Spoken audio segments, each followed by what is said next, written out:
और शुरुआत करेंगे इस वक्त की अहम खबर के साथ। कोरोना वैक्सीन के लिए आज का दिन बेहद अहम समझा जा रहा है। DCGI की अहम मीटिंग शुरू हो गई है। वैक्सीन की मंजूरी के ताल्लुक से इस मीटिंग में अहम फैसला लिए जाने का इम्कान है। तो आपको बताएं कि कोरोना वैक्सीन के लिए आज का दिन बेहद अहम है। DCGI की अहम मीटिंग शुरू हो चुकी है और वैक्सीन की मंजूरी के ताल्लुक से इसमें अहम फैसला लिए जाने का इम्कान है। लगातार तफसीलात पर नजर बनी हुई है।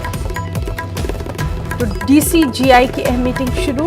वैक्सीन की मंजूरी के ताल्लुक से अहम फैसला लिया जा सकता है। ड्राई रन हमने देखा कि वैक्सीन का किया गया, 4 रियासतों में ड्राई रन वैक्सीन का किया गया था और अब आज जो मीटिंग हो रही है कोरोना वैक्सीन के ताल्लुक से काफ़ी अहम समझी जा रही है DCGI की ये मीटिंग। जिस तरह से कल हमने देखा था कि UK में अहम फैसला लिया गया और उसके बाद हिंदुस्तान में भी इस वैक्सीन को लेकर काफ़ी उम्मीद जो है वो जगी है।